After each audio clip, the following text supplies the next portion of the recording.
As the world financial system teeters on the brink of a major overhaul, one question looms large. Can BRICS and Global South countries truly redefine the global economic order? If you've ever pondered the future of international finance and its impact on global equality, you're in the right place. Stick around as we navigate through this seismic shift and encourage you to share your insights along the way.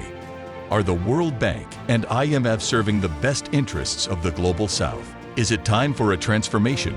In this video, we examine the critiques aimed at these financial entities, from their historical dominance by Western powers to the contentious programs that have influenced economies with mixed outcomes. We investigate the origins of the IMF and World Bank, their influence on global development, and why nations from the BRICS to the broader Global South are exploring alternatives, such as the new development bank to promote more equitable and sustainable growth.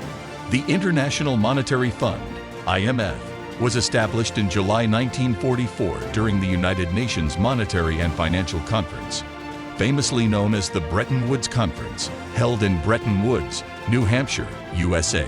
The fundamental aim of the IMF was to ensure stability in the international monetary system, the mechanism governing exchange rates and international payments facilitating transactions between countries. The World Bank, previously identified as the International Bank for Reconstruction and Development, IBR, also emerged from the Bretton Woods Conference. Initially, its primary objective was to provide financial assistance for the reconstruction of nations devastated by World War II. Both entities have been subject to criticism over the years for various reasons, including their governance structure, which many contend disproportionately benefits affluent nations, and the terms attached to their loans, which critics argue have frequently resulted in adverse economic consequences for borrowing countries. Nevertheless, the IMF and World Bank persist in playing pivotal roles in the global economy, particularly in terms of offering financial aid and expert guidance to developing nations.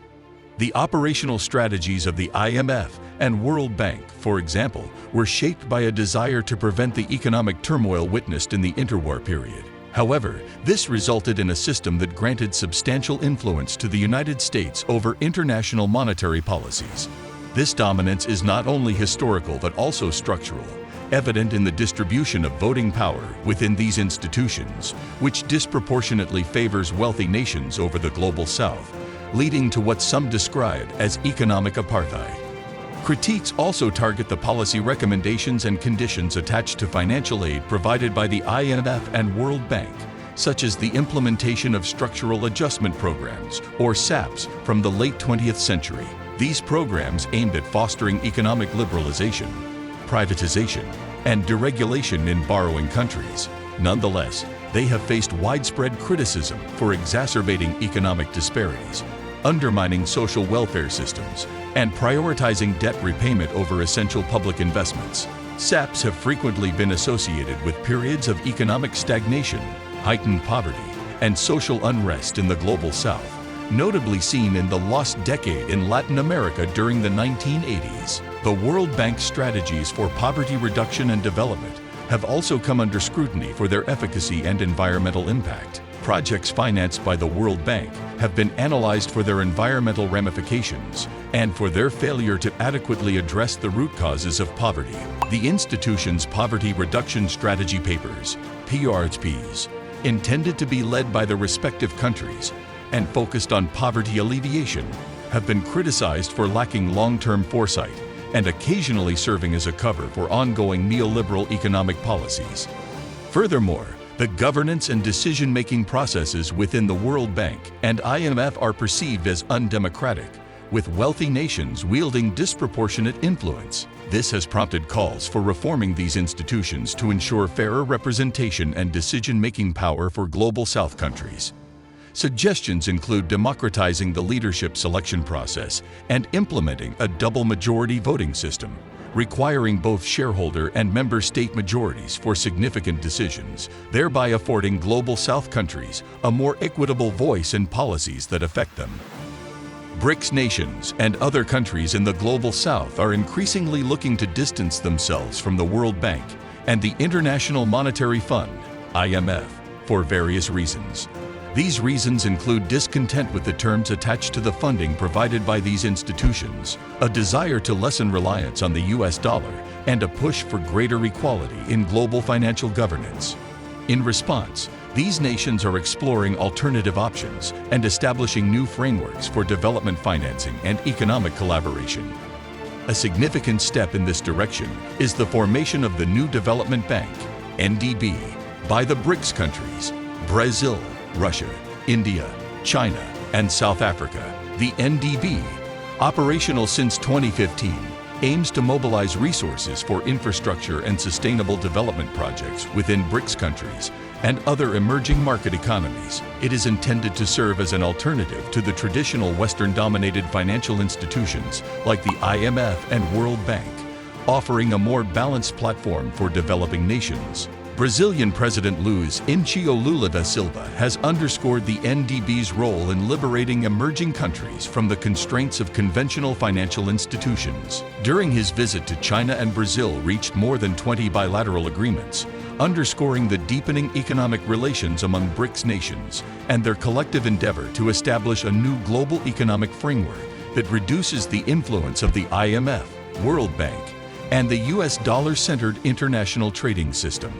The new Development Bank, NDB, boasts an initial capital of $50 billion, distributed equally among the BRICS countries. Each of the 5 signatories contributed $10 billion. This capital is earmarked for financing infrastructure and sustainable development projects primarily within BRICS nations, although other low- and middle-income countries also have the opportunity to seek funding.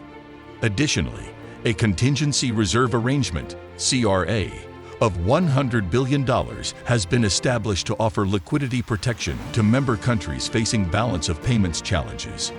Furthermore, BRICS nations are actively pursuing alternative currency trading beyond the US dollar, potentially reshaping the global economy.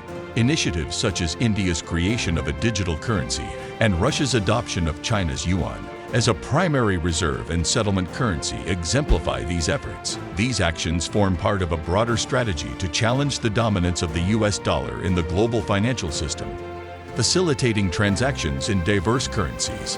However, these endeavors face inherent challenges and risks. The success of the NDB and similar initiatives could be jeopardized by internal economic issues within the BRICS countries and potential discrepancies in their national interests. Moreover, while the establishment of the NDB and the CRA aims to lessen reliance on the US dollar and offer an alternative to the funding conditions imposed by the IMF and World Bank, it remains uncertain how these new institutions will navigate the intricate landscape of international finance and whether they can truly provide an equitable and sustainable alternative for global development finance. The endeavors of BRICS and Global South nations to distance themselves from the World Bank and IMF reflect a broader aspiration for increased autonomy in global economic governance. Through the creation of alternative financial institutions and mechanisms, these countries seek to foster a more balanced and equitable global financial system that better serves their development needs and reduces dependency on Western-dominated institutions and the US dollar. Do you believe the establishment of alternative financial institutions by BRICS and Global South nations will lead to a more balanced global economic landscape? Feel free to share your insights in the comments below. Join the Revel Discovery community by subscribing and stay updated on this critical shift in global economics. As we explore these significant developments, your perspective is invaluable. Keep engaged with us.